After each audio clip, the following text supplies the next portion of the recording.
During my high school class project, my teacher told me it's unrealistic being a CEO.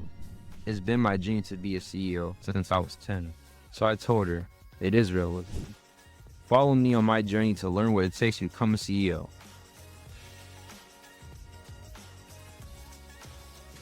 Hey guys, welcome to another episode of the Realistic CEO podcast. Today I'm here with Victor. How are you doing today, Victor? I'm doing well, like you. I just want to thank you again for taking the time out of your day to come on to the Realistic CEO podcast. So thank you for that. Absolutely. Good to be here. Thank you. So for the first question I do want to ask you is, can you tell us a little bit about what you do? So I am a business owner. My wife and I created Good Works Coffee House, which is a small coffee shop in downtown Chicopee. And we have a few things that we do. One primarily being where we work with nonprofit organizations and offer internship opportunities for kids at risk. As a former social worker, I still wanted to incorporate the passion of business, but also the passion to still be involved in our community.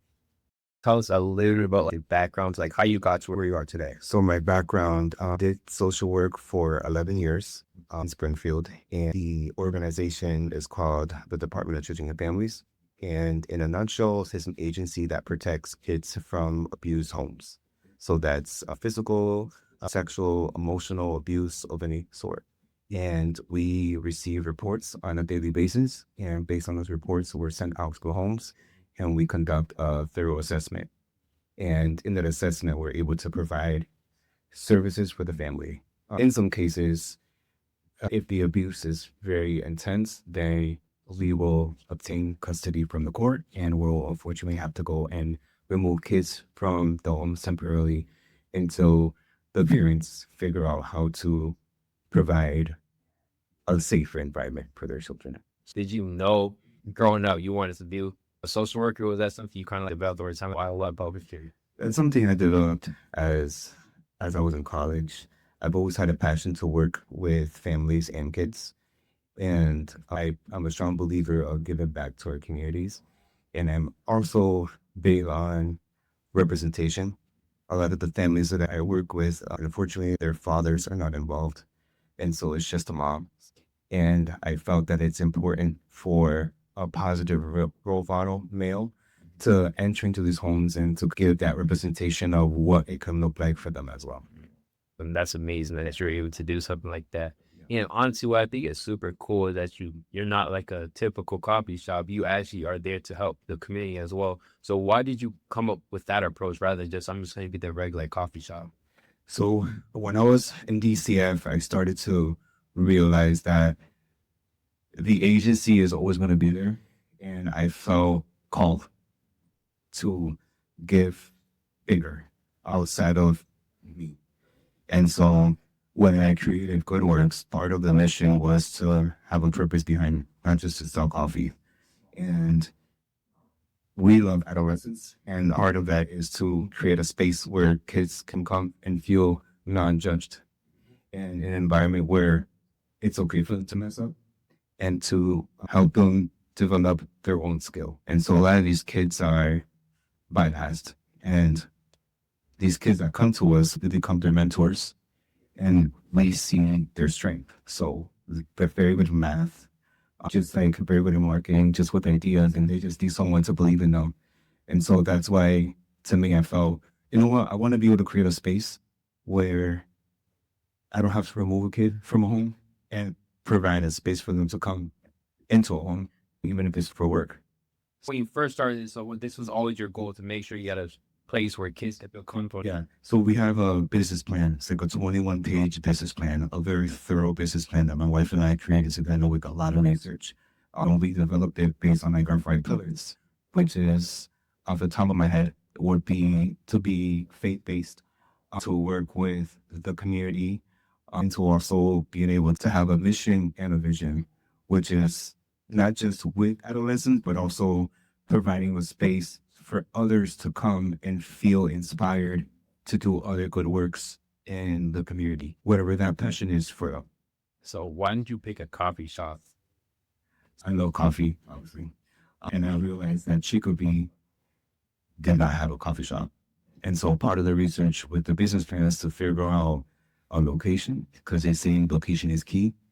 And the coffee shop was just something that my wife and I, that's what creates our whole little world where we used to go out. You could be in front of the little coffee shop, do work. So it was just like a natural thing. Yeah, coffee shop, like why not? And when at home, when we would host friends and family and gatherings, we were the ones that were coming up with the coffee, the cups, the sugar, the treats. So people felt like they were coming into a coffee shop. So it was just like a natural, yeah, obviously we're going to a coffee shop. So honestly, what I think is super cool that's what you do, is that you allow interns to come in and work for you. So what does that process look like? So that is very familiar because before I left DCF, I actually ended up working specifically with youth.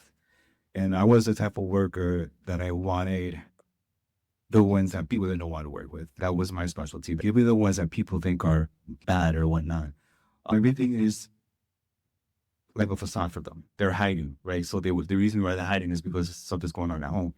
And I've learned that if you create a safe space, that they're willing to open up. You just got to give them the time of the day. I had one young lady that they kept on transferring her to me because she would not work with anybody else. Unfortunately, she was in care from the time she was in 2 or 3. I had her for the first 8 years I was with her. She ended up running away, but when she ran away, she would always call me, Victor, I'm fine, don't worry about me. I just get out of her, I come back, whatever. Long story short, she ended up being on the streets for a little bit. I haven't seen her for a while. And she had a big sign. She's like, I hate DCF. I hate everybody at DCF. And this worker happened to pass by and approached her. And long story short, she was like, there was only this one worker, only one worker that I trusted. And he asked the name. She said it was mine. He called me to tell me. And not that I'm looking for that, but it just, I realized then that if I can't change the world, I can change how I treat people, right? Because that's something that will be more impactful. So that's what kind of just fueled my continued desire to invest in the youth. Yeah. So how, from besides the fact that you really are helping the youth, like, and you love coffee, was there any other businesses that you thought about to have a similar goal? No, this is only the coffee. Yeah, it's only been coffee. That's awesome. Yeah. So before I continue asking questions, I want to read my book, Realistic CEO, to use a quick, simple read. So, yeah. So the book is called I Am a CEO, Realistic CEO. In the sunny town of Dreamville, there lived a boy named Tony with a big, bright dream. One day, in Mrs. Parker's class, Tony announced, when I grow up, I'm going to be a CEO, a Chief Executive Officer. Mrs. Parker smiled and said, that's a big dream, Tony. Maybe think of something a bit more realistic. Tony's eyes sparkled. But it is realistic.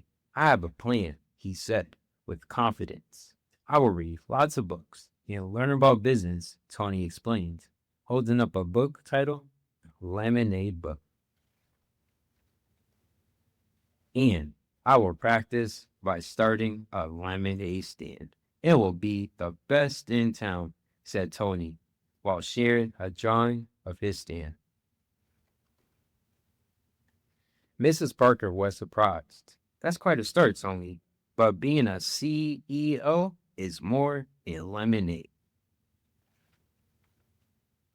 I know, Tony nodded. I will meet and interview successful CEOs, business owners, founders, presidents, executives, and community leaders. I will learn from them. I'll learn to make good decisions and solve problems. Tony continued, I also learned to be kind and help others, just like a good leader. Mrs. Parker smiled. Tony, I think you just might be a CEO one day. With a beaming smile, Tony said, I'll do the LBW and I'll practice the 5 types of work. They are work hard, work smart, work right, network, and teamwork. You'll see, Mrs. Parker. Years later, Mrs. Parker read a newspaper with a familiar face on the cover. Tonya, CEO of More Than Lemonade Inc. She remembered the little boy with the big dream. He did it, she whispered with pride. Back in Dreamville, Tony, now a CEO, smiled. Dreams do come true with the 5 types of work, along with self belief in action, the LBW, the long, lonely, boring work. And in his office, the drawing of his lemonade stand hung on the wall. Remember, no dream is too big if you believe in yourself, are willing to work for it. Create a simple, realistic plan and follow it through to execution. Everyone has a special dream that can change the world. What's yours? That's the book. Awesome. So I'm gonna go in. I want to ask you a couple questions from based on Tony what you kind of talked about the LBW and the 5 types of work. But before I do want to see if we can find a ways where we can work together because our missions really do align. My mission is to really help kids realize that their dreams should come true, especially after my teacher tried to knock down my dreams, told me my dream wasn't realistic, and I ended up turning that negative experience into a positive. So I would love to find a way where we can work together. We haven't really pumped life into kids. Absolutely. Yeah. Thank you for sure. So Tony, in the book Realistic CEO, he talks about the 5 types of work. I'm just going to want to break down the 5 types of work and kind of have you explain what each one means to you. So the first work is working hard. What does that mean to you? Working hard to me is this consistency. It's literally waking up every day, regardless of where your emotions are at. You're tired, you're depressed, you're happy, you're anxious.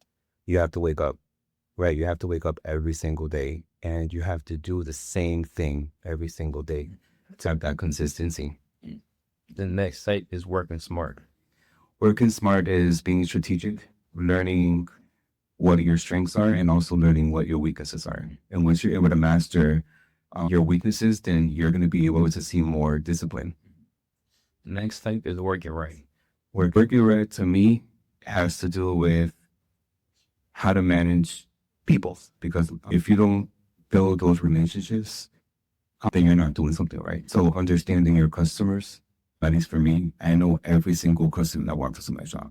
I greet them every single day the same way. I remember their details, right? I remember how was that job interview? I remember how was your son's birthday? How did your daughter do in her exam, right? People remember that, and I know them by name. So I think if you start to do those things right, those people are going to see that and they're going to come back. And not just come back, but they're going to refer other people to you just because of that. That's awesome. So the next type is networking. Networking. So we're considered the hub and is in our town, and everybody wants to meet at Good Works. And I love that because we may have differences, but one thing that we all have in common is a really good cup of coffee. And this has been for decades. We have presidents, kings, queens, they would around the table talk about really important subjects, politics, around a good cup of coffee. So the fact that I can get people to come from different backgrounds, different beliefs to a space and be able to network is huge. And it's because of that cup of coffee, right? You can always start a good conversation. Oh, that coffee's really good. I need this coffee today. From there, conversations are going to flow. So that's networking to me. And then the fifth and final type of work is teamwork. Teamwork. That is something that I have learned the hard way, right? Because I have employees. And I think now I have a really good group of employees that I can absolutely say that I trust. That takes time. It took me time to see myself as a boss, right? Because I go from being a really good employee to a boss. And so I had to develop and find my own character and my own skills. And now I feel like I'm able to kind of walk in that role and see the skills that my team has and empower them as well. How you were able to become more comfortable being a boss? To me, it was difficult, right? Because I was so used to for every years I had someone telling me how to be a better worker. I had to check in. I was worried or giving raises for my good work. So I always have that in the back of my mind, and translating that from me to others was difficult because I didn't see myself as that at that time, right? I just saw myself as a small business owner trying to build this up. But I realized that having employees, they needed that. So I had to figure out, I had to put that small mind away, right, and think bigger. Because eventually my goal is to completely have an exit plan, right? And I want the shop to run on its own. So I need to start to identify the good workers. I had to start to reward them, right? I had to start to mentor them and sit down with them. It did take me a while, but eventually that shift doesn't happen automatically or instantly. It happens slowly, and it happens more when you start to believe that what you're actually doing is who you are, right? Because there's a change in identity that's happening, right? You're leaving the old and you're accepting this new mindset and mind frame. See, honestly, I can relate to you so much, especially what I'm doing. Like, I know, like, the impact I make, and I'm going into the schools and really hoping these kids realize that their dreams can come true. But yet, at the same time, I still feel like I'm just a 19-year-old. So to me, like, when I'm getting the feedback of people saying, I really do feel inspired and I believe in myself because of you, I'm like, I'm just me. But then, like, now I'm starting to feel it a lot more because I am feeling a lot more confident. I'm really seeing that I truly am making an impact, and the kids aren't just coming up to me to say things just to say it. Yeah. I felt like an imposter for a little bit. I don't know. You guys are really saying that word? So I got it. Yeah. Yeah. So definitely for me, I can relate to being an imposter. I always feel like an imposter. That's something that I was definitely like struggling a lot, especially last year. I was 18, and most of the networking events I'm going to, nobody is 18, 19, or even 20 years old when I'm working. So now I'm like, do these people really even see the value in what I'm doing? So I'm going there thinking nobody even really cares about what I have to say or want to even connect with me. But then I realized I was all just in my head, and people were willing to actually do business with me. Yeah. And I think going back to the list that you were having me explain, I think the consistency piece is very important. Just keep continuing to be consistent on what you're doing. Keep learning, keep growing, keep putting yourself out there, because eventually your credibility is going to increase. And then people are going to come to you, right? At some point, then you're going to be that go-to guy. I have my daughter very quickly is 13. I'm super proud that I think she's an old lady, but she's 13. She's getting into singing. She has a vocal coach that's then out her with her voice and whatnot. And I'm kind of similar to Mike, where I'm like, I push her, right? And she's at the point now where she's now accepting that she's a singer. And we get her to sing at performances, and she just recorded her first song. And she's also going through that transition. That's where, listen, I'm like, the more you keep on doing it, the more you're going to walk in that role.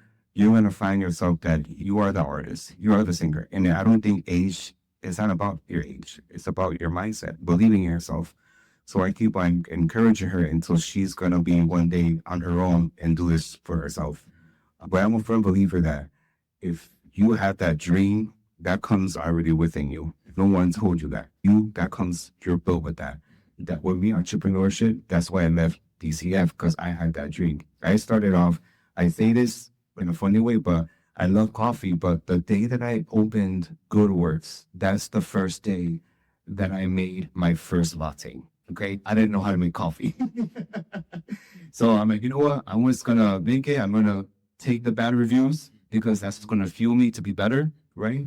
And then for a couple of years now, my customers tell me that there's an article that's written in, at least in Western Mass, it'll be come up as the first top 10 coffee shops. So it took me a while to get there, but me coming in every single day, faithfully, consistently, is boring, right? But that's the work, right? Why? Because people are going to come back for that same taste, that same customer service. And now I have credibility, right? Now people respect me as at least in that field, right?